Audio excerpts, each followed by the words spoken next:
Entonces, cuando hablamos de ligamiento, hay otro concepto que también va de la mano, que es la recombinación, ¿no? Vamos a ver un video que nos va a recordar y sobre todo diferenciar cuando hablemos de las herencias no mendelianas que ya hemos visto, ¿no? Las leyes, ¿no? Sobre todo la de la segregación independiente. Pero ¿qué pasa si ya no es tan independiente, ¿no? ¿Qué pasa si en este caso hay algo que genere que no haya una independencia propio de los alelos o de los genes en este caso, ¿no? Entonces ahí vamos a ver el tema de la recombinación, que para el caso de nosotros los organismos eucariotas es fundamental, ¿no? En la meiosis, ¿no? Inclusive que también se da. Y de ahí vamos a recordar, ¿no? Brevemente conceptos relacionados justamente a por qué es importante determinar si los cromosomas, si en este caso los locus se encuentran cercanos en el mismo cromosoma o en cromosomas alejados. Eso tiene una importancia vital, ¿no? Y sobre todo cuando queramos analizar el patrón, ¿no? Que se va a generar en la descendencia, ¿no? Que ustedes muy bien saben, ¿no? Cuando es la ley de la uniformidad de Mendel, todos salen igual. Aparte que estamos viendo el tema, ¿no? De la del alelo dominante y el alelo recesivo. Entonces, ¿qué pasa en la ley de la segregación? ¿No? Teníamos una relación genotípica 1-2-1 y fenotípica 3-1. ¿Y qué pasaba con la segregación independiente? Teníamos una relación fenotípica 9-3-3-1, por ejemplo, ¿no? Y toda esta información nacía o nace en realidad de conocer cómo serían los gametos. Entonces, por favor, mucha atención en este video que nos explica y nos repasa estos temas de ligamiento de manera puntual y que van a ser necesarios justamente para nosotros, ¿no? Para el análisis que queremos lograr en este caso, ¿no?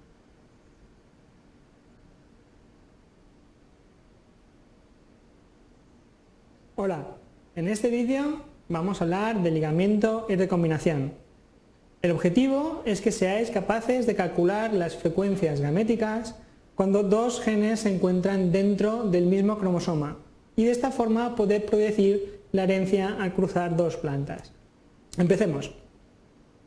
Vamos a comenzar recordando el concepto de transmisión independiente, que es el que se da cuando dos genes están en cromosomas distintos. A continuación hablaremos de ligamiento completo, recombinación y por último daremos unas notas sobre distancia genética. Vamos allá. Imaginaros que tenemos una célula con dos cromosomas, una especie de diploide, por tanto de cada cromosoma tenemos dos copias, dos homólogos. Imaginaros que tenemos un individuo heterocigoto para dos genes y que estos dos genes están en cada uno de los dos cromosomas.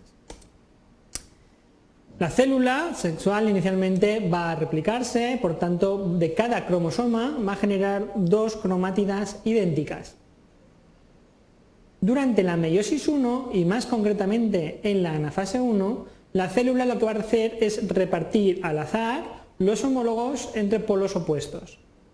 De esta forma, por ejemplo, el cromosoma con el alelo A mayúscula iría a la célula de la izquierda y el del alelo A minúscula al de la derecha. Bien, la segregación o el movimiento del cromosoma 2 va a ser completamente independiente del 1, por tanto puede ir a la célula de la izquierda el cromosoma con el alelo B mayúscula y el de la derecha el de B minúscula o al revés. Durante la meiosis 2 y concretamente en la anafase 2 lo que va a ocurrir es que las cromátidas hermanas de cada cromosoma se van a dividir en polos opuestos. De esta forma dividiríamos el cromosoma azul en las dos células hijas, el cromosoma amarillo en las dos hijas y lo mismo en la otra parte. Si os fijáis, en este caso concreto, a partir de un individuo heterocigoto hemos generado gametos A, B mayúscula, A minúscula, B minúscula, pero podía haber tenido fácilmente la otra combinación, A mayúscula, B minúscula, A minúscula, B mayúscula. Como todas tienen la misma probabilidad de ocurrir, la frecuencia de cada uno de estos cuatro gametos es idéntica y corresponde a un cuarto. Esto es lo que ocurre con transmisión independiente, cuando tenemos dos genes en cromosomas distintos. Pero ¿qué ocurre si tenemos los dos genes en el mismo cromosoma? En este caso, durante la meiosis 1, de nuevo, los homólogos se reparten al azar. Pero claro, el reparto de los dos genes ya no es independiente, porque ambos van con el homólogo en el que están. De esta forma, en la célula izquierda tendríamos A dominante, B dominante, y en la de la derecha A recesivo, B recesivo. El otro gen, en nuestro caso, no nos interferiría para nada. Bueno, a partir de un mismo individuo doble heterocigoto, solo podríamos generar dos gametos, A mayúscula, B mayúscula o A minúscula, B minúscula, porque son los que teníamos en los cromosomas parentales. Su frecuencia será la misma, por tanto, 1/2. En este caso, cuando hablamos de un doble heterocigoto, el gameto que se va a producir depende de cómo están los alelos de los dos genes en cada homólogo. En el caso que hemos visto, teníamos los dos dominantes en el mismo cromosoma y los dos recesivos en el mismo cromosoma. En casos así, hablamos de acoplamiento o cis y generaríamos los gametos de los que hemos hablado. Pero si en el mismo cromosoma tenemos un dominante y un recesivo, hablamos de repulsión o una situación en trans, y los gametos que se generarían serían A mayúscula, B minúscula y A minúscula, B mayúscula. Por tanto, a partir de ahora, los dobles heterocigotos los tenemos que representar separando cuál es el genotipo exacto de cada uno de los cromosomas. Pero ¿qué ocurre si se puede dar un entrecruzamiento entre los dos genes? Imaginaros que en ese punto se produce un entrecruzamiento de las dos cromátidas no hermanas. Estas se separarán progresivamente y finalmente lo que tendremos son cromátidas recombinantes. Fijaros, las cromátidas externas son exactamente igual a las parentales, pero las cromátidas internas representan una misma combinación de alelos que no estaban en los cromosomas parentales. Esas cromátidas son cromátidas recombinantes. Las cromátidas parentales serían no recombinantes. Lógicamente, el que esto suceda depende de la probabilidad de que se dé un entrecruzamiento. Pero si la probabilidad de entrecruzamiento es absoluta, fijaros que tendremos la mitad de cromátidas recombinantes y la mitad de no recombinantes. Bueno, en nuestro caso podríamos tener no recombinantes A mayúscula, B mayúscula, A minúscula, B minúscula, o recombinantes A mayúscula, B minúscula, A minúscula, B mayúscula.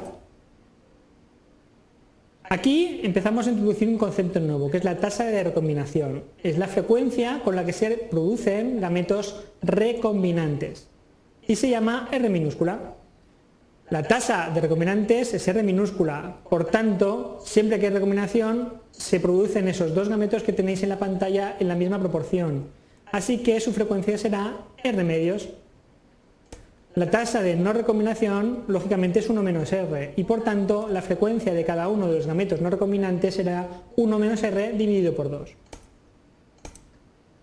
Tener en cuenta que la tasa de recombinación varía desde 0, cuando no hay recombinación, hasta 0,5, que es el número máximo de recombinantes que podemos generar. Por tanto, la tasa de recombinantes oscilará entre 0 y 1,5 y las frecuencias de los gametos entre 0 y 1/4. Por otro lado, la tasa de no recombinantes variará entre 1 y 1,5 y la frecuencia de los gametos entre 1,5 y 1/4. Fijaros, si la tasa de recombinación es máxima, de 0,5, la frecuencia de cada uno de los gametos recombinantes o no recombinantes será la misma y equivale a 1/4. Es decir, cuando la tasa de recombinación es máxima, equivale a una situación de transmisión independiente. Otro concepto importante es la relación entre la tasa de recombinación y la distancia genética. Fijaros, si físicamente dos genes están muy alejados en el cromosoma, la probabilidad de que se dé un entrecruzamiento es alta porque se puede dar en muchos puntos distintos. Cada vez que acercamos esos dos genes, la probabilidad de que se dé un entrecruzamiento es cada vez menor, hasta llegar al punto en el que los dos genes estén tan próximos que la probabilidad de entrecruzamiento sea prácticamente nula. Bueno, por eso se relacionó la tasa de recombinación con la distancia física entre genes y de hecho se utiliza en su valor porcentual como medida de la distancia genética. Se expresa como unidad de mapa o como centimorgans en honor a su descubridor. Conociendo las distancias genéticas, podemos establecer mapas genéticos en los que dentro de un cromosoma establecemos cuál sería la posición genética de cada gen o cada marcador. Y eso nos facilitará predecir la descendencia en cuando hacemos determinados cruces. En resumen, cuando dos genes se encuentran en el mismo cromosoma, su transmisión no es independiente. En ligamiento completo, los alelos del mismo homólogo se heredan juntos. En el resto de casos dependerá de la tasa de recombinación, que oscila entre 0 y 0,5. La tasa de recombinación depende de la distancia física de los genes y sirve para calcular la distancia genética. Su valor porcentual equivale a una unidad de mapa o centimorgan. Tenéis más información en el libro Conceptos de Genética de Klug y colaboradores, en su edición de 2008 o posteriores. Gracias por vuestra atención.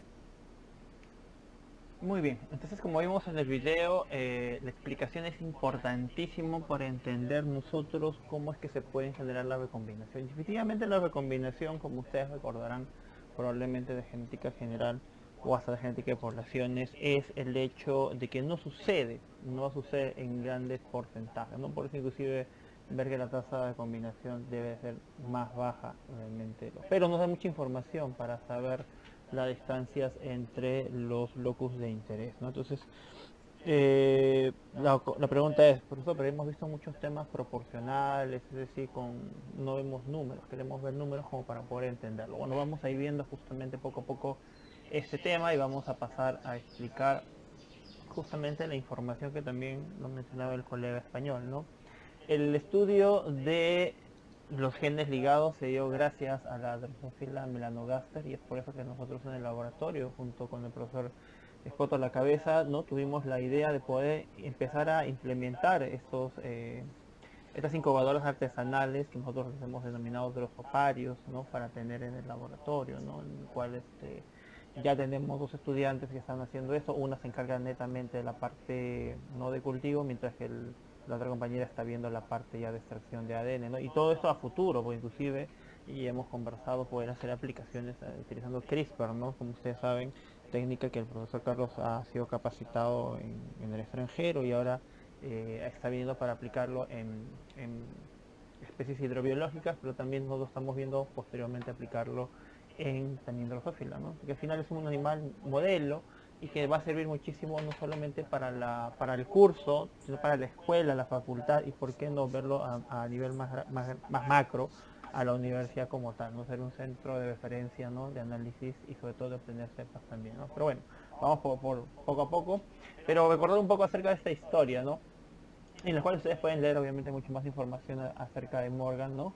Pero él básicamente comenzó a hacer estudios en Drosophila melanogaster, ¿no? Y ahí se daría cuenta de información importante para poder justamente sentar la base. Después vendría con el tiempo Hood, ¿no? Que al cruzar gallinas más bien con color de plumaje y la característica de rizado, o sea, tenía dos características, color y rizado del plumaje que tenían estas gallinas, ¿no?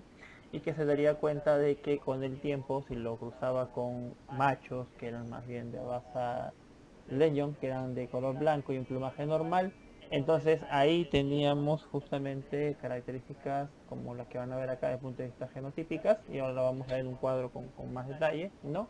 Y se generaría un primer cruce, ¿no? Un cruce donde la F1, ¿no? También que se tendría que hacer con un cruce de prueba. Un cruce de prueba, para los que se han olvidado, es cuando nosotros tenemos un organismo, ¿no? Que queremos, o un grupo inclusive de una generación que queremos saber qué genotipo tiene, se le cruza con un homocigota recesivo para la característica o características de interés, como ustedes ven acá, ¿no? Ambos son recesivos, ¿no? Es decir, tratamos nosotros de entender lo que va a pasar, ¿no? Porque nosotros al conocer obviamente a este individuo podemos predecir lo que va a pasar. Porque definitivamente si aquí, por ejemplo, todos fueran homocigota dominante, entonces toda la siguiente descendencia de este cruce de pruebas serían todos con la característica dominante. Pero si esto no sucede es porque justamente deben haber, ¿no?, heterocigotos, como ustedes ven acá en este caso, ¿no? Acá hay heterocigotos, lo vamos a cruzar, ¿no? En este caso con el cruce de prueba con un organismo que es homocigota recesiva, y en base a esto vamos a ver la información que obtenemos, ¿no? Tenemos aves con plumaje blanco rizado, 18, otros de color irisado, 63, blanco normal 63 y blanco y normales 3, ¿no? Como se observa la proporción en esta F2, ¿no? Difiere mucho de lo esperado, que debería de ser 1-1-1-1 para el cruciamiento de dos genes que no estén ligados, ¿no? O sea, ¿qué quiere decir eso? Que tengan una distribución, una segregación independiente, ¿no? Y deberíamos de tenerlo de manera proporcional 1-1-1-1. Es decir, si hubiese 10-10-10-10 cumpliría, 8-8-8 cumpliría, ¿no? O números bastante cercanos a este, ¿no? Entonces, así nosotros podemos comprobar justamente. Entonces, ¿qué pasa cuando tengo una proporción de individuos y una proporción esperada? Entonces, ahí ustedes recordarán de la famosa chi cuadrada, ¿no? Donde se usaban mucho los términos de observado y esperado, y en un momento lo vamos a mencionar justamente de nuevo, ya, pero para que vayan viendo. Porque ahí nosotros podemos predecir o, bueno, concluir si es que de verdad está cumpliendo que sean genes ligados o genes no ligados. ¿No? Que estos locus son muy cercanos, están muy cerca. Más o menos porque recuerden que la distancia dependerá mucho de este tipo de análisis, ¿no? Entonces, ahí la parte interesante, ¿no? Entonces, el cruce de prueba, que ustedes siempre tengan un genotipo, bueno, un individuo con un genotipo no tan conocido, pero que sospechas que es un dominante o heterocigoto porque tiene obviamente la expresión del dominante, pero no estás seguro de que su costado esté muy recesivo. Entonces lo haces con un cruce de prueba con un organismo que tiene que ser obviamente homocigota recesivo. Porque uno sabe y conoce qué va a pasar cuando uno enfrenta a un homocigota recesivo, ¿no? La única forma de que aparezcan características recesivas va a ser porque hay justamente alelos recesivos en el individuo que se está probando, ¿no? Entonces, y eso es teoría, o sea, es en realidad es algo que ustedes tienen que pensar por teoría, porque en la teoría nos dice eso. La teoría nos dice que solamente los recesivos pueden aparecer como característica fenotípica si es que ambos, digamos, son alelos recesivos, ¿no? O sea, si está presente en el individuo de prueba y el cruce correspondiente, ¿no? Entonces, y como eso les digo, eso es completamente teoría, ¿no? Entonces vamos a entrar un poco para ver, no con más detalle, esta parte que probablemente algunos han quedado un poco de duda porque estamos hablando de manera abstracta, pero quienes por ahí recuerdan muy bien el tema de la genética, yo creo que no van a tener mucho problema. Y si no, hay que pasarlo y para eso estamos acá, ¿no? Entonces acá tenemos los futuros los genotipos presentes, ¿no? Por ejemplo, el alelo dominante, por así decirlo, ¿no? Vamos a llamarle dominante por la letra I mayúscula, ¿no?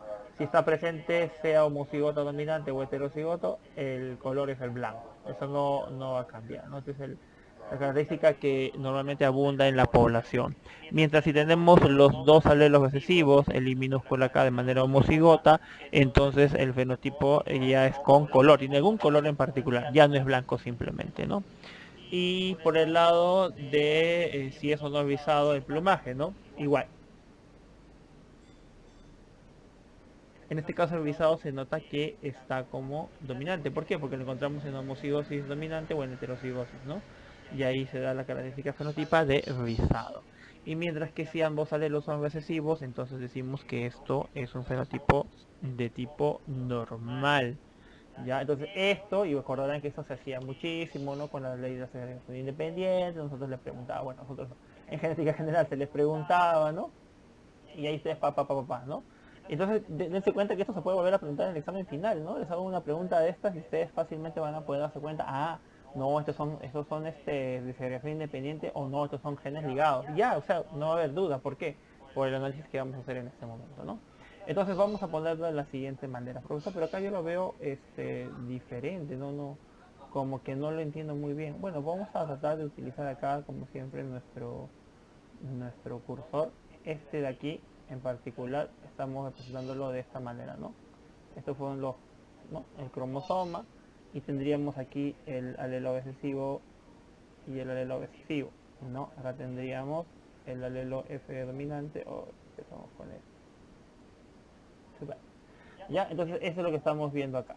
Y aquí estamos cumpliendo ¿qué cosa? Miren, acá está el recesivo para que tenga color, ¿no? Y dominante homocigota para que sea rizado, ¿no? Entonces ahí está. Pero son homocigotas los dos. ¿Y cómo lo expresamos en este caso lo expresamos así? ¿Por qué? Porque vamos a después ver los gametos. Acá hay un gameto y acá hay otro gameto.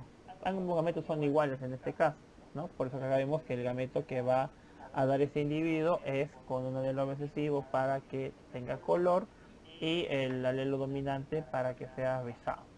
Mientras que en el otro lado vemos lo contrario, ¿no? Y vamos a aplicar el mismo concepto, ¿no? En este caso igual, ¿no? Tenemos cromosoma y cromosoma, ¿no? Pero aquí en este caso sería la I mayúscula, ¿no? La I latina mayúscula. Y vemos que tiene las F minúsculas, ¿no? Las F minúsculas.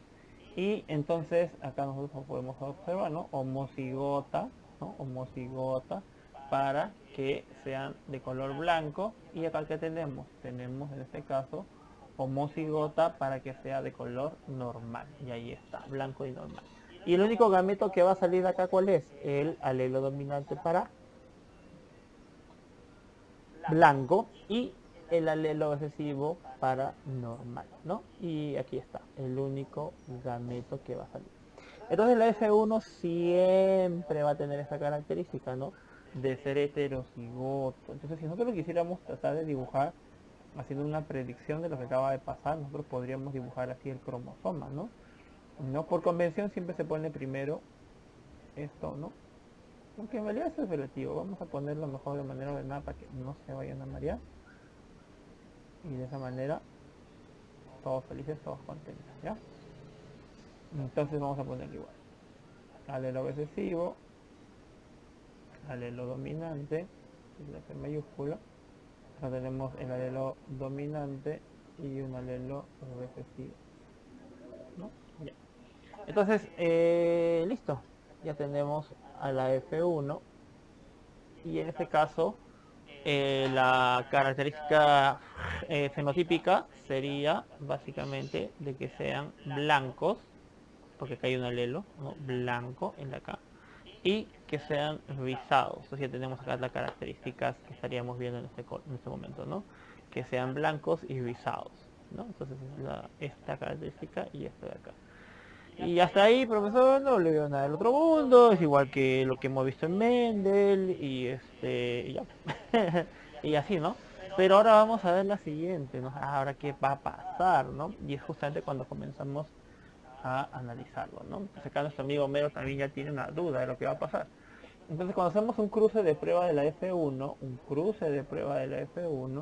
vamos a ver lo siguiente, ¿no? Acá tenemos el individuo de prueba versus el cruce correspondiente, ¿ya? Entonces vamos a ponerlo de la misma forma que pusimos hace un momento para que todos puedan verlo, ¿no? Y una vez ponemos aquí los cromosomas, bueno, el cromosoma, ponemos aquí, ¿no? Como vimos en el caso anterior, ¿no?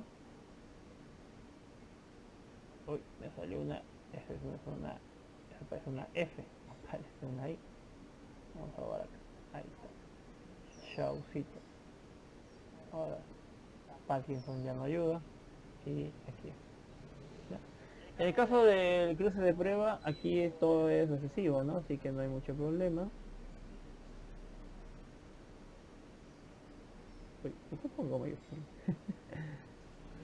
Bueno, ya, vamos a poner acá para que vean que sospecho en vivo y en directo.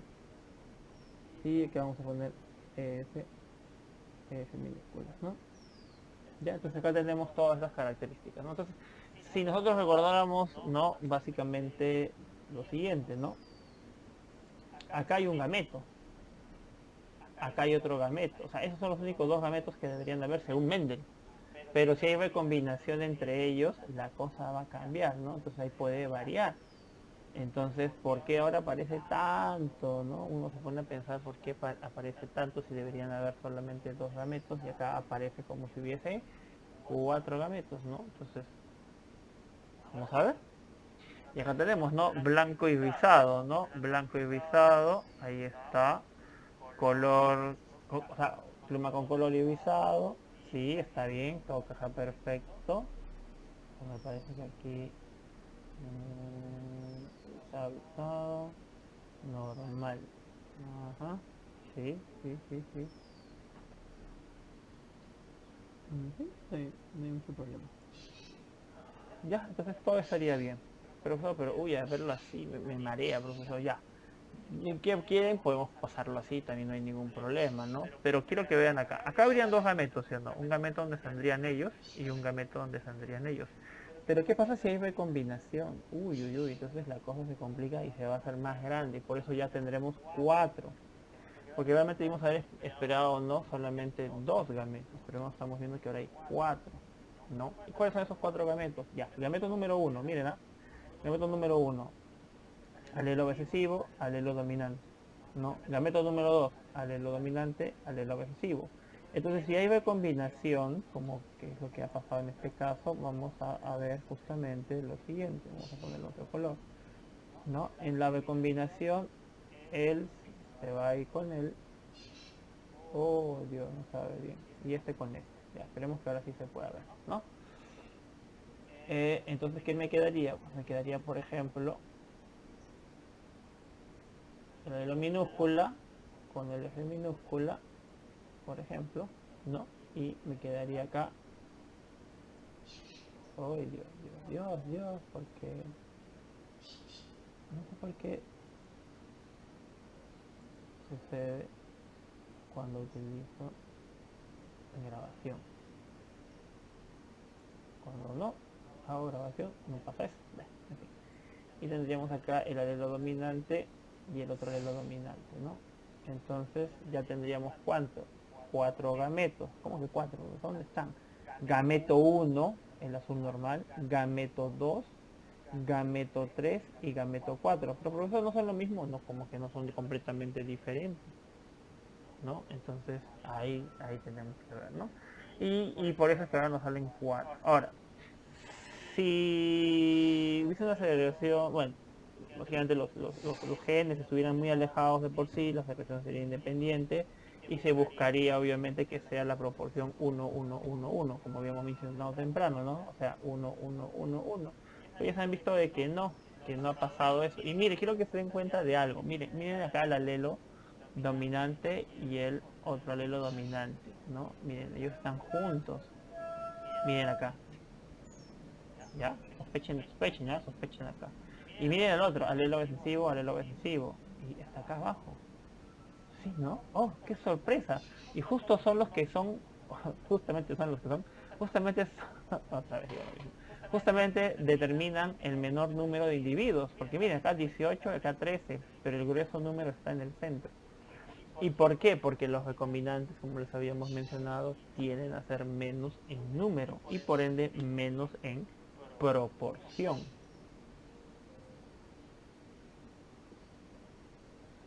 Entonces agua chicos, hace mucho calor.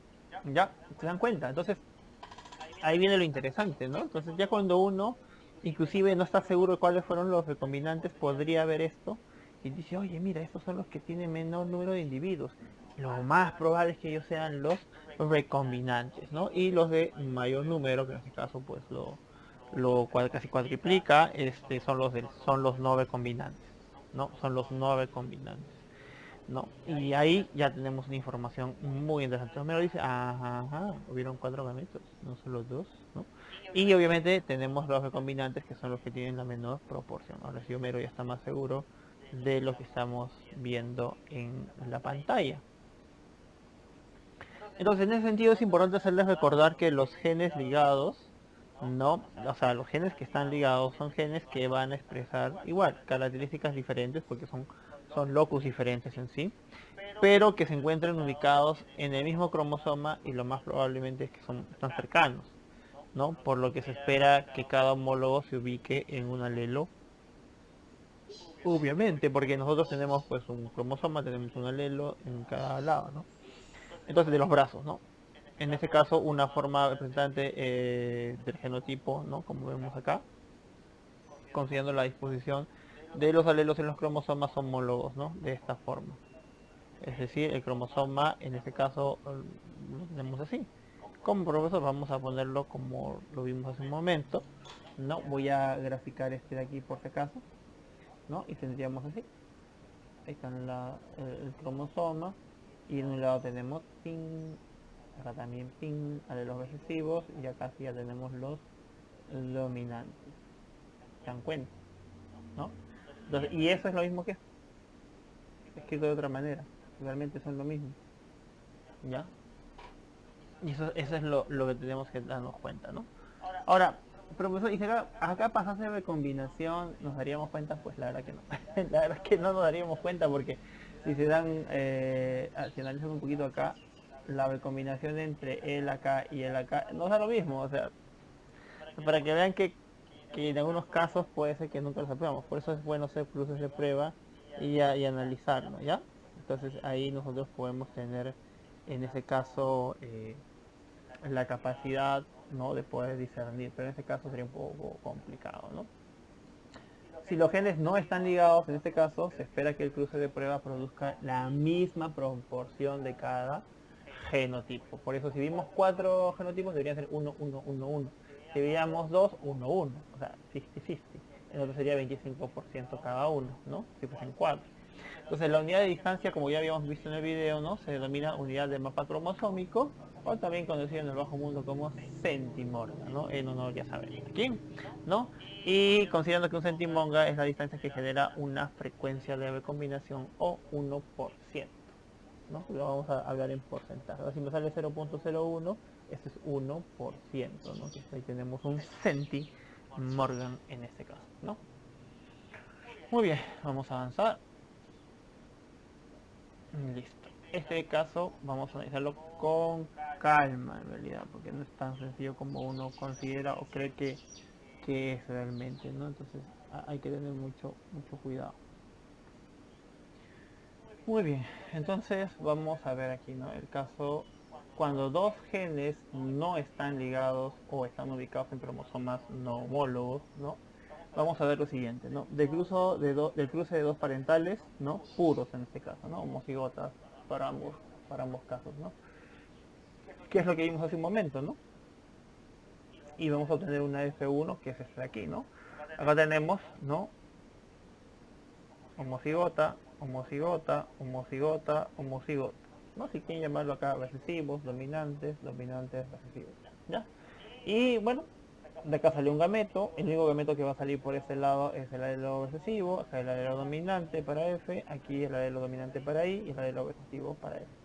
No, como decía en el video, I minúscula, F mayúscula, I mayúscula, F minúscula, porque en realidad también se puede decir, estamos asumiendo ese término un poco arbitrario de dominante y recesivo, ¿no? Pero bueno, listo. Y de aquí la única opción que va a salir para el F1 es esto de acá, pues un heterocigoto. O sea, sí, es sencillo, no lo vamos a obtener otra cosa. Profesor, pero sí que hay que ordenar eso, ¿no? Hay que dejarlo tal y como está, porque eso es como estamos colocándoles, ¿no? Y ahí está, tenemos nuestro genotipo ya heterocigoto en la F1. Y hasta ahí, una vez más, profesor, eso ya lo hemos visto, no pasa nada. ¿Y qué vamos a hacer ahora? O sea, y acá viene no sé si decirlo lo divertido, pero viene lo bueno. ¿A qué le decimos con viene lo bueno? Pues vamos a ver. Al hacer el cruce de prueba, porque este es el individuo del cruce de prueba, no se olviden lo que les había dicho, que nosotros tenemos, vamos a ponerlo aquí marcado, este es el cruce de prueba, siempre tienen que ser recesivos, siempre, no se olviden de eso, ya. Entonces, al hacer este cruce, ¿no?, con los recesivos, vamos a obtener una F2, que es lo que hemos estado hablando. Entonces, ahora sí, vamos a analizarlo con ayuda de puntero. Entonces acá tenemos el individuo, ¿no? Acá tenemos el cruce de prueba, que todos son recesivos. La única opción que nos dé es la acá, ¿no? O sea, todos recesivos son sus gametos, pero acá sí hay una combinación más amplia, ¿no? Como ustedes observan, hasta 4 gametos pueden haber, ¿no? Porque ya saben que es la posibilidad de que eso suceda, ¿no? Y ahí está, ¿no? Vemos acá como acá se para 2, 2, ya están los 4, ¿no? Y entonces estos 4 gametos, pues nada, se van a tener que aparear, ¿no? En este caso cruzar con el único gameto que hemos visto acá, y ahí tenemos las 4 opciones, ¿no? Y si ustedes analizan con muchísimo cuidado, acá tenemos homocigota, heterocigota, homocigota, homocigota. Acá tenemos heterocigota, heterocigota y acá tenemos heterocigota y homocigota, ¿no? Básicamente. Entonces nosotros podemos ver la información, ¿no?, que se está segregando en este caso, y lo que se obtiene es una proporción 1, 1, 1, 1. O sea, solamente vamos a obtener eso, no vamos a obtener en realidad más, ¿no? Y nada, y con eso comprobamos que debería salir 1, 1, 1, 1 como proporción, ¿no? Es decir, aquí están los valores, ¿no? 1, 1, 1, 1. Pero eso es cuando los genes no están ligados, o sea, y eso no necesariamente va a pasar, ¿no? Justamente esa es la idea del tema de hoy día, ¿no? Qué hacer y cómo ver, cómo notar que esto no va a pasar, lamentablemente. Digo lamentablemente porque este es lo más fácil. Entonces, para eso está el caso número 2, cuando dos genes están ligados o están ubicados en cromosomas homólogos, ¿no? Del cruce de dos parentales vamos a tener acá que se obtiene una F1, ¿no? Igual como en el caso anterior. Genotipo, miren acá, genotipo acá también, ¿no? Pero están en el mismo cromosoma. Así que sale un solo cromosoma, tenemos acá los gametos y tenemos la F1. Pero, profesor, ¿también es heterocigoto? Claro que sí, también es heterocigoto, pero miren que el cromosoma aquí está junto. O sea, están, perdón, los genes en el mismo cromosoma. En el caso anterior, vamos a retroceder. No, miren, no están.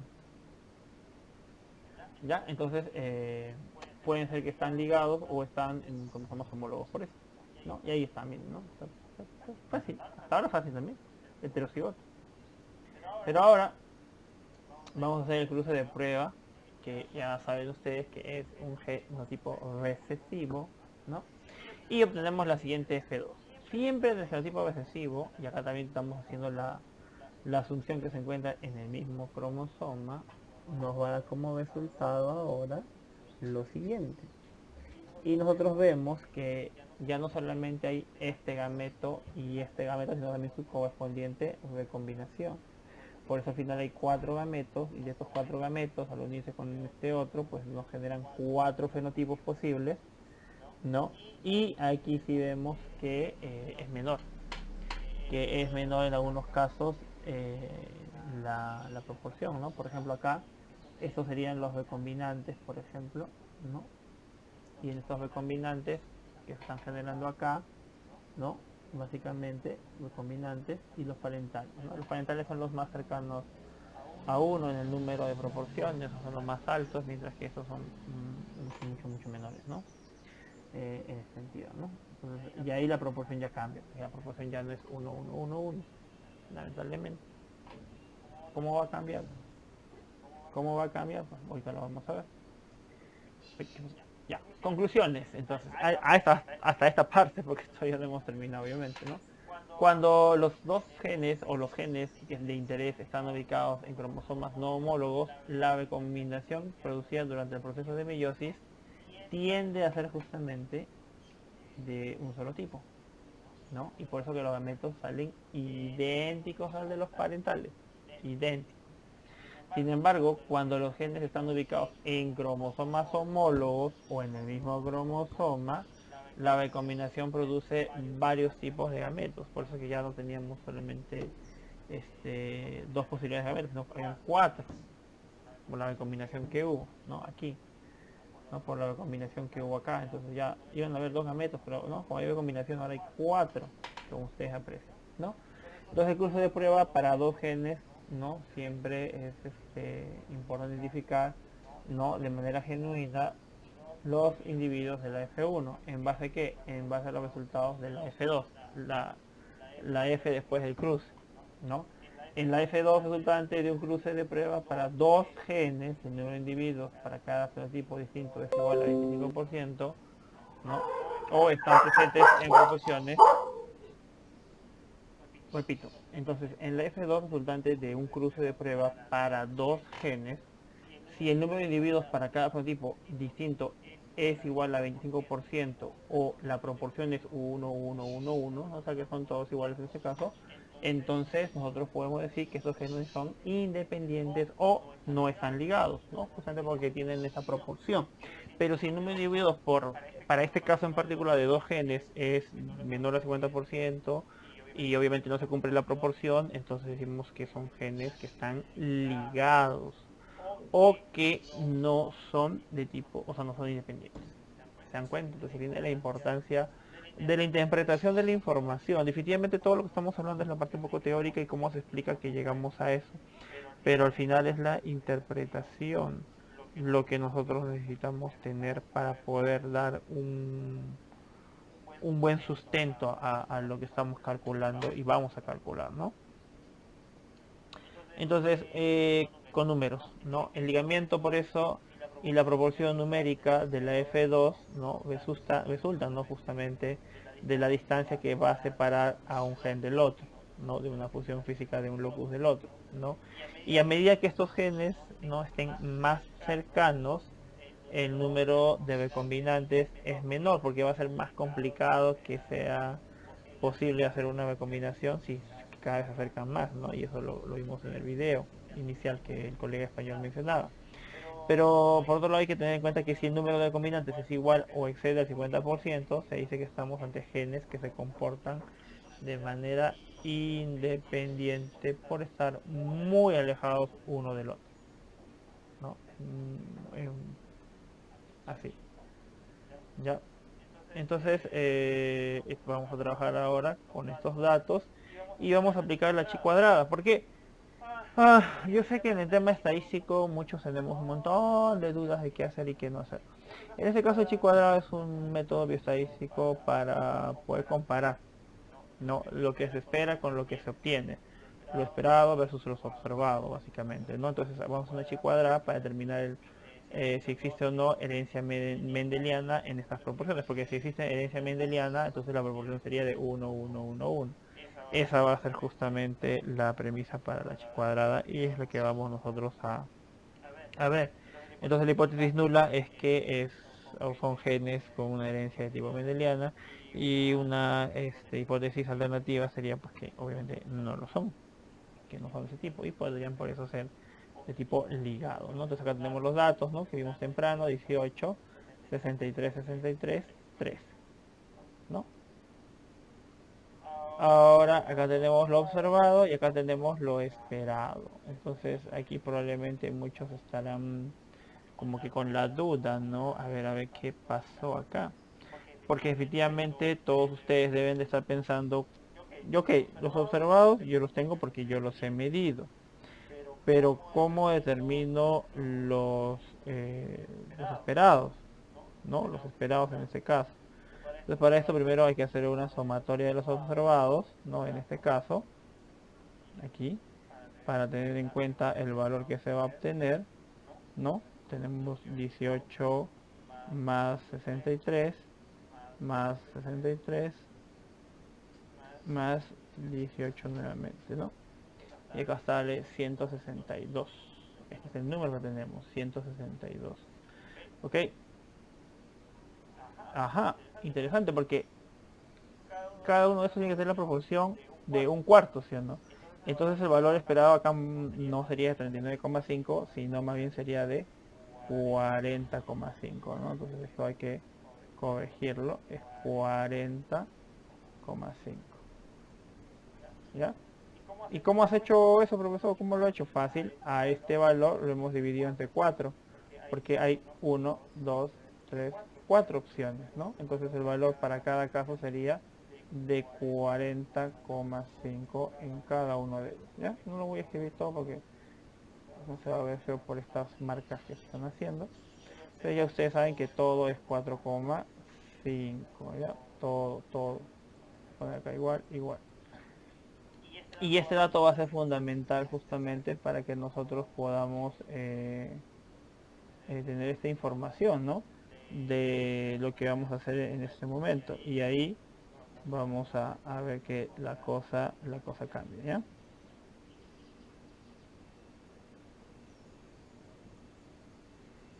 Ya, entonces lo estamos poniendo acá la información en un Excel para que ustedes también lo puedan trabajar igual. En realidad también lo pueden hacer con programas informáticos si quieren de manera directa. Pero si no, bueno, acá podemos aplicar nosotros las fórmulas que conocemos, ¿no? Primero hallamos el observado, ¿no? Menos el esperado, ¿no? Y acá tenemos los valores, pero por ejemplo, valores negativos. ¿Qué hacemos en este caso? Pues tranquilos, no hay en realidad problema. ¿Por qué? Porque lo vamos a elevar ahora al cuadrado, ¿no? Entonces aquí simplemente podemos elevar este valor al cuadrado. Entonces elevamos el cuadrado, ¿no? Como les había comentado. Tenemos este de acá, lo unimos aquí al cuadrado y aquí todo el cuadrado, ¿no? Ya se dieron cuenta cómo está saliendo. Sigamos con la regla. Eso que pasamos un poco manejo de Excel y ya está, ¿no? Y acá al final hacemos la sumatoria, ¿no? La sumatoria, ¿no?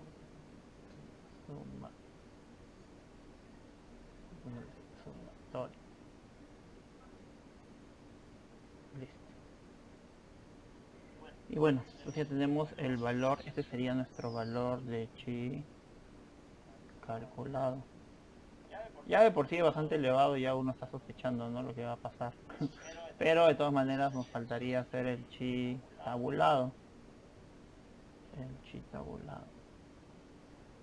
Ya para esto, bueno, hay varias formas de hacerlo. Uno es buscando las tablitas y otro es aquí, no en el mismo Excel. Entonces podemos aquí poner chi cuadrado, y si mi memoria no me falla, prueba de chi cuadrada. Ah, ok, tengo que cambiar la versión. Ya, ahora sí, ponemos chi cuadrada. Ponemos en primer lugar la probabilidad. Ustedes saben que siempre se trabaja en 0.05 de probabilidad, ¿no? En realidad es 0.95, ¿no? 0.05, que es lo que nos falta para llegar a 1, que es la probabilidad de exactitud y punto y coma, que nunca lo encuentro en mi computadora. Y ponemos los grados de libertad. Como son 4 gametos, en este caso sería el grado de libertad n-1. N sería el número de fenotipos que hay. En este caso son 4, perdón, 4 fenotipos. -1, 3. Cerramos paréntesis y le damos clic. Y el valor es de 7.8147279. Entonces, ¿se acuerdan que nuestra hipótesis nula, yo les dije que no? Básicamente la proporción es de 1, 1, 1, 1, 1, ¿no? Y la hipótesis alternativa sería que la proporción no es de 1, 1, 1. Pueden escribirlo de varias formas, ¿no? También pueden poner herencia, que es un tipo de herencia mendeliana, pero mejor hacerlo por proporciones, que es lo que estamos trabajando. Entonces, si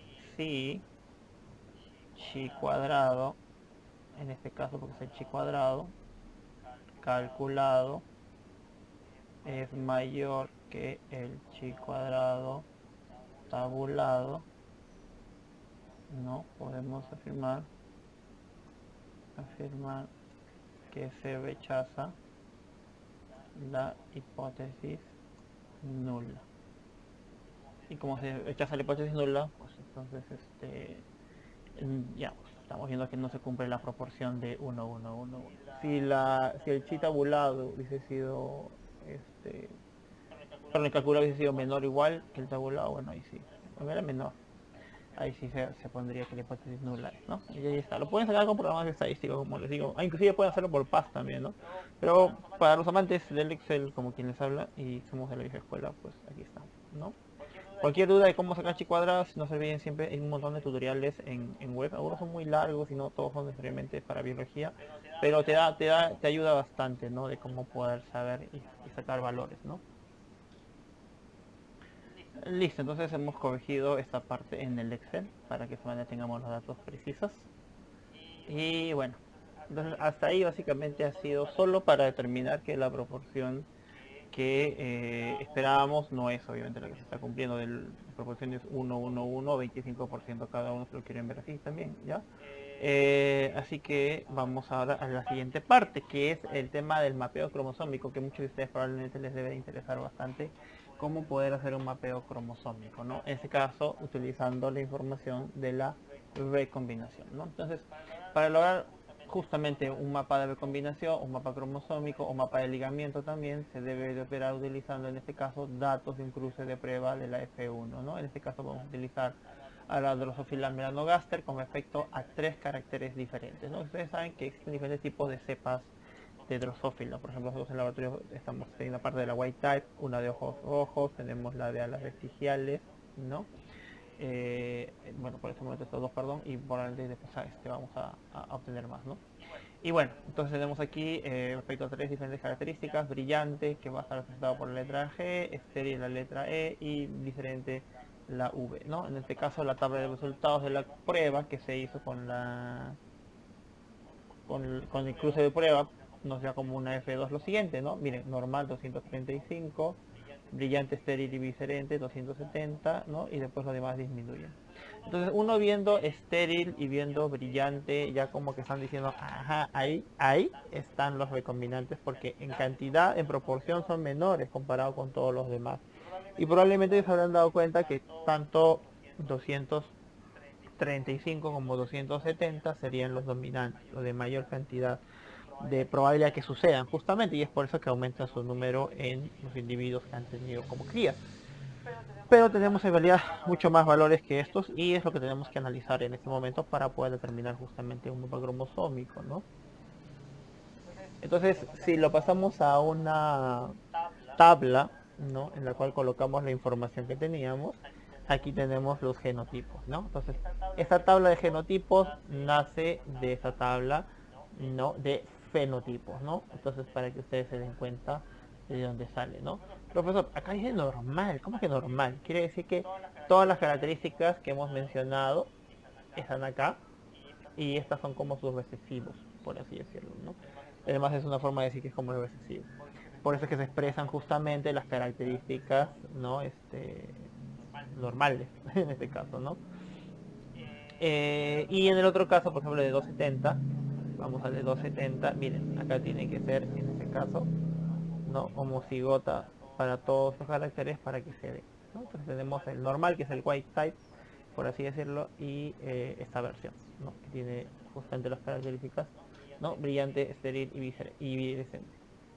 Muy bien, y los demás genotipos ahí están. Y ya saben que esto qué significa. Esto significa básicamente pues que tenemos dos cromosomas, ¿no? ¿Cómo lo podríamos representar, profesor? Porque me queda un poco de duda cómo representa usted esto. Vamos a tomar como ejemplo el número 1, ¿ya? Ponemos por acá, ¿no? Y en un lado pondríamos solamente más, ¿ya? Y en el otro pondríamos G, E y B. O bueno, V. Ya ustedes saben que, no sé por qué, hacerlo así, cada vez que quiero hacer grabaciones de clase me pasa eso. Y no sé por qué. Pero bueno, en fin. Entonces ahí tenemos justamente la forma en la cual se podría realizar, ¿no? Entonces lo vamos a sacar porque se ve un poco feo. Lo mismo pueden aplicar ustedes para cada caso, ¿no? Entonces acá tenemos los de mayor dominancia o en cantidad, ¿no? Y los de menor proporción con respecto al total de 726 que tenemos aquí, por ejemplo, ¿no? Entonces ya tenemos todo ordenados en los genotipos. Ahora vamos a calcular el número total de genotipos esperados en la descendencia. Para ello se va a tener que emplear esta fórmula que resaltamos aquí en color oscuro. 2 a la n, donde n es el número de genes que participan en el mapeo, ¿no? En este caso, ¿cuántos genes habían? Pues 3, ¿no? Recordamos una vez más los 3. Ahí está, brillante, estéril y virescente, ¿no? Entonces, G, E y B. Entonces 2 a la 3, ¿no? Básicamente es lo que va a salir, un total de 8, bueno, en realidad genes, lo podemos hablar como que total, pero son genotipos en realidad, ¿no? Son 8 genotipos que se pueden obtener en este caso, ¿no? Más que genes, el término sería 8 genotipos, ¿no? 1, 2, 3, 4, 5, 6, 7, 8, ahí está, cumpliendo siempre, ¿no? Comprobando. ¿Por qué no podría pasar eso? Porque podría ser que alguna característica sea de tipo letal, ¿no? Que ustedes saben. y podría ser que no aparezcan necesariamente todos los individuos que esperábamos, ¿no? Pero en este caso sí, y cumple fácilmente, así que no hay problema, ¿no? Muy bien. En el paso 3, ordenar los genes teniendo en cuenta los siguientes criterios, ¿no? El mayor número de individuos observados, ¿no?, corresponderá a los parentales, ¿no?, que son los que más predominan, y el menor número de individuos observados corresponderá a los dobles entre cruzamientos, es decir, los recombinantes, o doble recombinantes también, ¿no? En este caso separamos fácilmente, y lo habíamos visto, parentales, y por el otro lado tenemos a la derecha a los dobles recombinantes o dobles entre cruzamientos, ¿no?, que son poquísimos, muy poco entre ellos, ¿no? Entonces, y aquí es lo bacán, lo chévere. O sea, lo demás, profesor, no sirve, no, sí también sirve, pero vamos por lo más interesante, ¿no? Al comparar, ¿no?, a los parentales versus los dobles entre cruzados o dobles recombinantes, vamos a ver nosotros que hay un cambio de posición en el G. Porque miren, miren cómo es acá. Cruz, cruz, cruz, cruz. G, E, B. G, cruz, cruz. O sea, ha habido un cambio entre ellos dos, ¿no? O sea, ha habido un cambio de posición. Ha habido una recombinación. Por lo tanto, la ubicación de G será el cambio en el centro, por lo que el orden de los genes será el siguiente. Porque este de acá se va a poner en el lugar céntrico como punto de rotación o cambio, ¿no? Entonces lo ponemos ahora justamente como ustedes ven. Bueno, en realidad acá sería eje B, que está,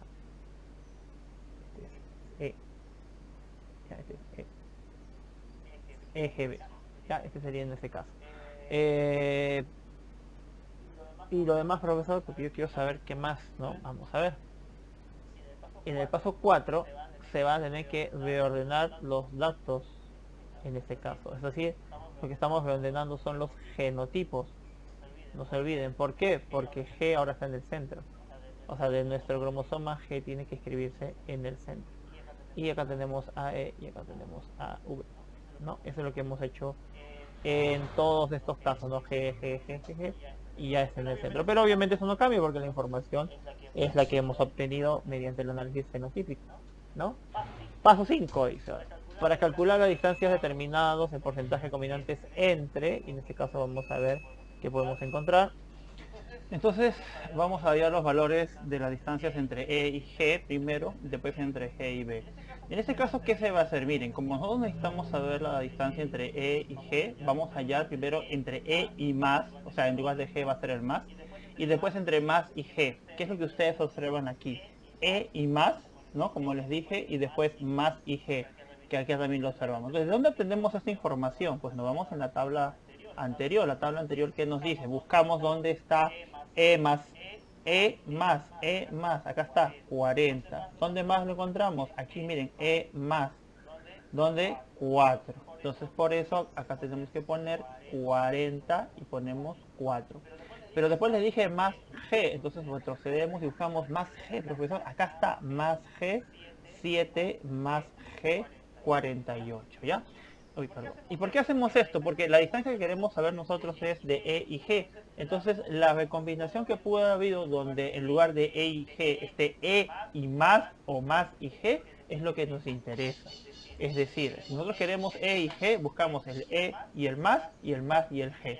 Y ahí están los datos que hemos sacado de la tabla en este caso, ¿no? 44, 748, lo sumamos todo y nos da un valor de 99. Pero como vamos a nosotros allá, tenemos 99 en total y hay 726 individuos de todo lo que se ha obtenido, tenemos un 13,6%, ¿no? O 13,6, ¿no?, centimorgans en este caso de distancia entre E y G. Entonces miren, a ver, si se han dado cuenta, G y V sería G y más, perfecto, y más y V, excelente, ¿no? Entonces buscamos G más, entonces vemos a la tablita anterior, G más, aquí está G más, 62, G más, G más, G más, G más, G más, tenemos acá 7, entonces vamos a verificar, ¿no? 62 y tenemos 7. ¿Qué más dijimos que buscábamos? Más y el V. Más V, 4. Más y V, acá está 60. perfecto, ¿no? Y ahí está, hacemos la sumatoria como en el caso anterior, 133, lo dividimos entre el total de individuos que hemos obtenido y nos da un valor de 18.3%. ¿Qué quiere decir eso? Que tendremos una distancia de 18.3 centímetros, ¿no? Entonces, ya sabemos que el orden es EGB, ¿se acuerdan? Pero EG están más cerca que G y V, ¿no? Están mucho más cerca, entonces eso lo vemos en el final, ¿no? A ver, acá es E, recuerden que este es E, acá no sé por qué pusimos A, E, ¿no? Entonces vemos que está más cerca E de G que G de V, ¿no? G de V está un poquito más lejos, y así sería justamente el orden para construir el mapa de ligamiento, y así podemos hacer mapas interesantes del orden y las posiciones. Y así fue como se hicieron los estudios, justamente utilizando para esto la mosca de la fruta, obteniendo algunas informaciones y colocándolas para bioinformático. En este caso, Drosophila melanogaster tiene diferentes ya grupos de ligamiento que ustedes pueden observar acá, ¿no? Ahí están las distancias, algunas son muy cortas en realidad y otras mucho más amplias, ¿no? Sobre que determinadas características como ojos, cuerpo, obviamente el color, tipo de ojo, tipo de ala, color de ojos en general, ¿no? Y ustedes lo van a poder ver. Hay mucha bibliografía al respecto, así que en ese sentido no se pueden, digamos, perder. En internet hay muchísima información de todo esto, ¿no? Pero vamos a hablar del uso del software Cartographer, ¿no? En este caso, acá tenemos el link para que ustedes lo puedan descargar. Es una aplicación de estadística bioinformática y aplicada a la genética. Es para características, ¿no? Básicamente cuantitativas, ¿no? Y bueno, acá tienen toda la información para descargarlo. Espero que ya lo hayan hecho, y si no, lo pueden hacer rápidamente para pasar a la parte de la explicación. Más que nada como una observación de lo que se hace, ¿no? Y lo que se puede obtener con este programa. Vamos a seguir paso a paso lo que la guía de práctica nos dice para que todos veamos, ¿no? Lo que obtenemos en este caso, ¿no? Muy bien, entonces vamos a abrir el programa. Este es el icono una vez que lo tenemos descargado, así que vamos a entrar aquí. Y bueno, nos da la bienvenida. Welcome to Windows Qt.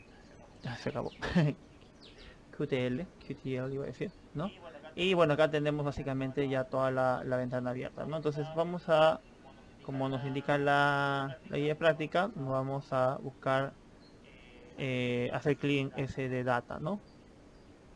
Entonces, ¿para qué? Para poder nosotros tener la data por default. Aquí está, ¿no? Es el cuarto icono después de New Open Import ese de data. Y nos aparece en data por default. Así como vimos, se acuerdan, en otros programas informáticos, hay mucha data que ya está almacenada en el programa y que nos ayuda justamente a hacer simulaciones como vamos a realizar el día de hoy, porque vamos a aprovechar la data que ya está y no vamos a introducir ningún tipo de data, ¿no? Al final siempre lo importante para nosotros va a ser seguir los patrones e indicaciones, ¿no? Entonces ya estamos en esta pantalla, ¿no? Ahora vamos a hacer clic, ¿no? Y vamos a poner next y después ok. Vamos a seguir esto. Aquí está next, ¿no? Acá qué informaciones tiene básicamente de, ¿no? La característica promedio, el tamaño de la muestra, por ejemplo, ¿no? Algo sobre las características que se pueden obtener, ¿no? En este caso aquí, ¿no? Y bueno, vamos a darle next. Y nos encontramos con una segunda ventana. En la segunda ventana igual nos pregunta algunas cosas como el tema de la heredabilidad. Miren que acá hay una heredabilidad de 0.8. ¿Y eso qué significaba? ¿Se acuerdan? Que afectaba más el ambiente o afectaba más el valor, o en este caso el aspecto genético. Y ya sabemos que si se acerca a uno, lo que más va a influir es el tema genético. Que quiere decir que no es que no haya variación ambiental, sino que prácticamente no es la más importante en este caso, sino el aporte genético va a ser, digamos, lo más interesante y lo mejor para nosotros el mejoramiento genético, porque es lo que queremos. Recuerden que muchos de los problemas nos salían 0.5, 0.35, 0.60, o sea, valores bastante bajos, ¿no? También nos dice que va a analizar un número total de 6 QTLs, entonces bacán, vamos a ver esa información. Y vamos a poner ok, como nos mencionaba la guía de prácticas, ¿no? Para poder hacerlo. Acá te dice que si puedes poner un nombre. Vamos a dejar todo por default. Y nos aparece justamente esta ventana, ¿ya? Entonces esta ventana nos va a explicar, básicamente alguna información acerca del, ¿no?, las distancias que hay entre las posiciones, ¿no? En este caso, entre los 6 QTLs que se están analizando, ¿no? Por posición en centimorgans en los cromosomas que se encuentran también, miren acá, cromosoma 1, 1, 2, 3, 3, ¿no? Valores aditivos en algunos casos, ¿no? Y bueno, en este caso tenemos toda la información aquí dispuesta, ¿no? Si yo selecciono alguno de las cuadrículas, vemos fácilmente cómo estas características aparecen en la parte de aquí abajo, ¿no? Como para que uno pueda ir analizando, ¿no? Entonces, hasta ahí todo ok. No, ok, la guía de prácticas, bueno, nos dice hemos llegado hasta ahí, todo perfecto, ¿no? Y bueno, nos dice que hagamos ok. Vamos al programa. En este caso me parece que habría que salvarlo primero o guardarlo. Vamos a guardarlo en documentos, nada más, y listo.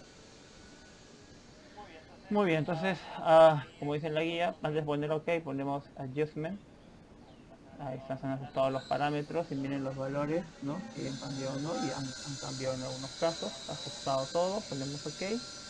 Y el programa comienza a correr, como ustedes acaban de dar cuenta, ¿no? Y ahí está toda la información que ha estado corriendo de los patrones de información ya que tenía propiamente la database, ¿no? Entonces en ese sentido, acá también la guía de prácticas nos menciona lo mismo.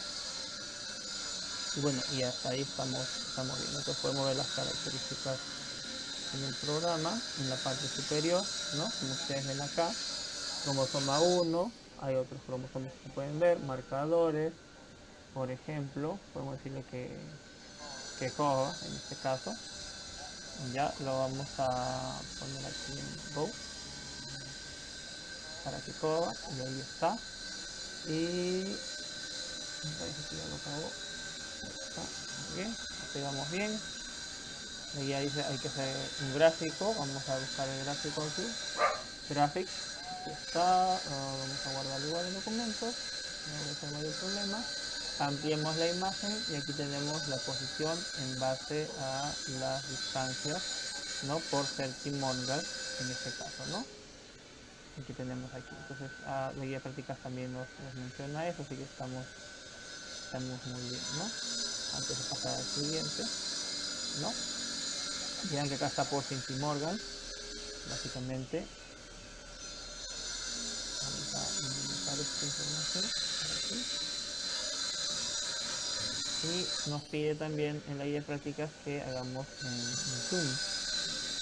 Vamos a hacerlo ahora.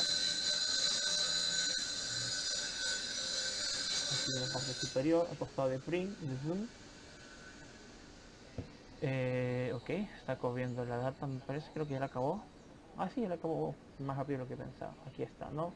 Entonces es el histograma de las características cuantitativas, ¿no? Entonces hay unas características que resaltan mucho más que otras, ¿no? Por eso es que se ve así, ¿no? Y aquí tenemos la información que ha procesado en este caso, ¿no? Toda la información que se ha procesado. Muy bien, hasta ahí estamos bien. Y nos vamos a draw crop para ver el cromosoma. Déjenme ver. Aquí está, draw crop. Vamos a volver acá. Y aquí aparece, ¿no? Y aquí aparece, aquí lo pueden ver bien, ¿no? Los gráficos de los cromosomas 1, 2 y 3. Se puede copiar el gráfico si ustedes gustasen, ¿no? Y ahí está, ¿no? Acá está ampliado en la guía de prácticas, ¿no? Para que ustedes lo puedan ver mucho mejor. Esto es un poco para que ustedes vean, ¿no? Ya entra un poco en detalle para que ustedes investiguen más. En YouTube he visto un video, no me explica muy bien, pero sí podrían ustedes utilizarlo. Lo voy a poner en la descripción final en la PPT para que ustedes puedan practicar más y más de este programa, ¿no? Muy bien, entonces para que finalicemos la explicación, vamos a la PPT. Ustedes tienen una tarea.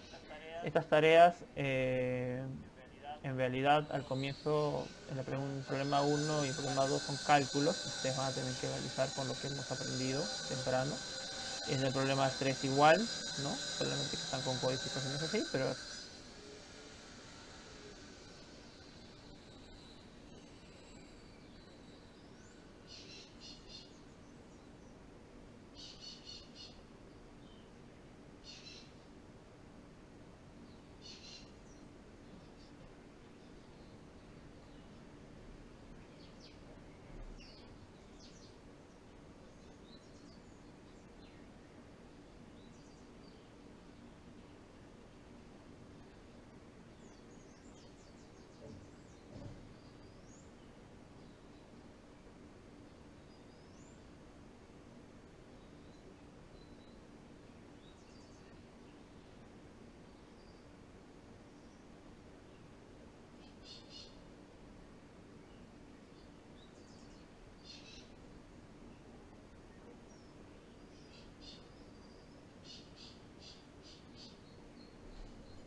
Bien, el siguiente programa que vamos a ver es el map QTL, ¿no? Acá está la dirección de descarga, donde ustedes pueden observar que se abren dos pantallas para poder hacer algunos cálculos con este programa, ¿no? Ahí lo tenemos. Ahí lo tenemos. El MapQTL es un programa demostrativo, ¿no? Para ver un poquito con más detalle, ahí ustedes pueden escoger, ¿no? Escoger archivos que ya están predeterminados. Vamos a escoger uno, por ejemplo. A ver, un ratito.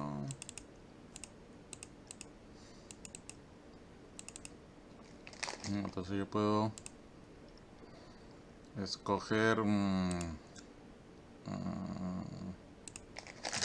un grupo. Vamos a ver este de acá de repente.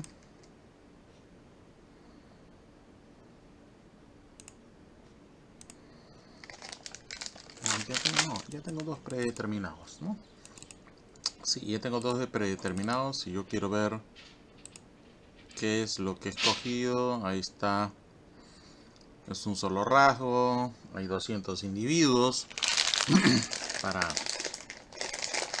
para este loci, ¿no? Acá hay dos grupos de ligamiento, 40 locis. Acá también hay dos grupos de ligamiento, pero acá hay 42 locis. De lo que uno ha escogido. Y ahí te dice el número de individuos, el número de rasgos para cada uno de ellos, ¿no? Ahí te aparece el tema del ligamiento. Son distancias relativas. Hay 200 de ellos. Igual para el otro también. Ahí tenemos 200 de ellos. En cuanto a los rasgos,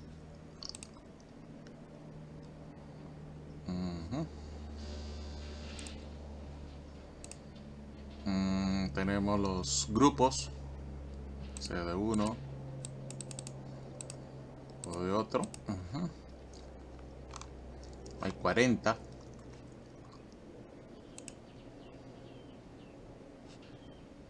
En 40 de ellos.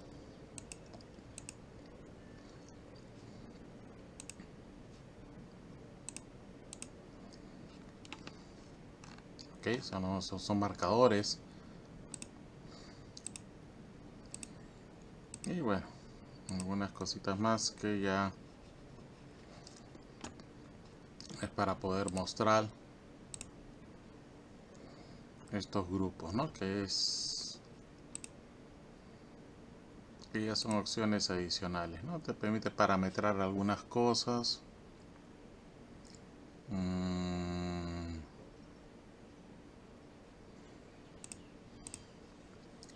Vamos a poner yes a todo.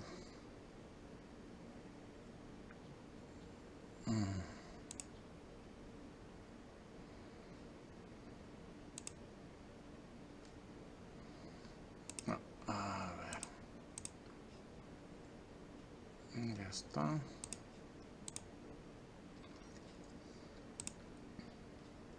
¿No? Que nos permite ir parametrando de acuerdo a los resultados para ir viéndolos dentro del programa, ¿no?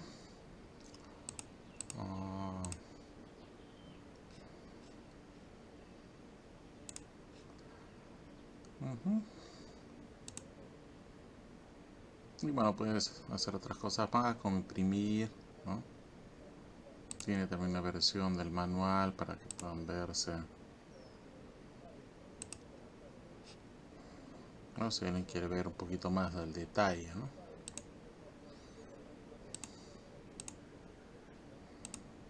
Los grupos que estamos trabajando.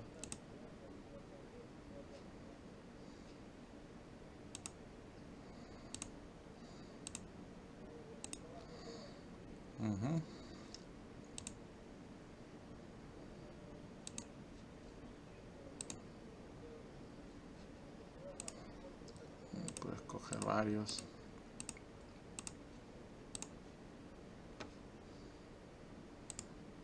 Varios de este grupo.